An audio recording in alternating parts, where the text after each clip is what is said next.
مرحبا بكم في فيديو جديد، حيث سنغوص في أحداث مثيرة تتعلق بشخصية دفران.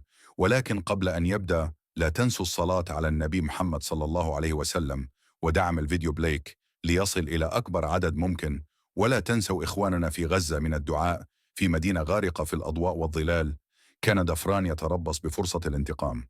بعد أن أحرق قلبه بفقدان شقيقه بوران، قرر أن يحقق العدالة بطريقته الخاصة. كانت خطته جريئة، حيث فجر القنابل واحدة تلو الأخرى، مما أدى إلى فوضى عارمة في المدينة. في أحد الأيام اقتحم دفران خزنة الغراب، حيث كانت الأموال تتكدس. أضرم النار فيها، مما جعل الغراب والحاكم في وضع حرج. لكن إسكندر، الذي كان ضحية في هذه اللعبة القاسية، كان عالقا في النيران، محاطا بالأموال التي أصبحت له جحيما. هل سيتمكن دفران من إنقاذه، أم أن هذه ستكون النهاية لإسكندر؟ بعد المواجهة الكبيرة، بدأت العواصف الحقيقية تتجمع في الأفق. كان الجميع ينتظر تغييرات جذرية، خاصة دفران الذي شعر أنه قد اقترب من تحقيق هدفه. لكن الغراب، الذي يتمتع بقوة ونفوذ، كان يعد خطة انتقامية خاصة به. ماذا سيفعل عندما يكتشف أن خزنه قد احترقت؟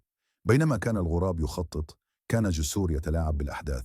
كان يحاول بيع الحاكم من أجل إنقاذ نفسه، بينما كانت امرأة قريبة من إسكندر تخطط لتغيير مجرى الأحداث.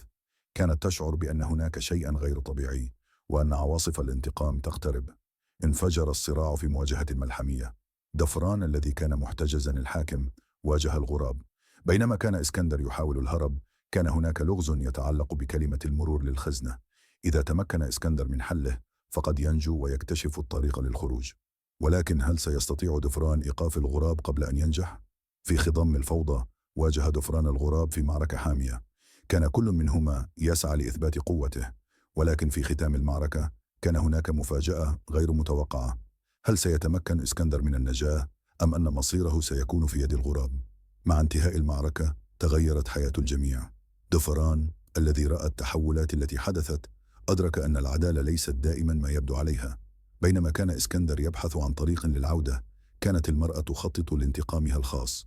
هل سيتمكنون من تجاوز ماضيهم، أم ستظل العواصف تلاحقهم؟ تترك القصة العديد من الأسئلة المفتوحة حول العدالة، الانتقام، والخيار بين الخير والشر.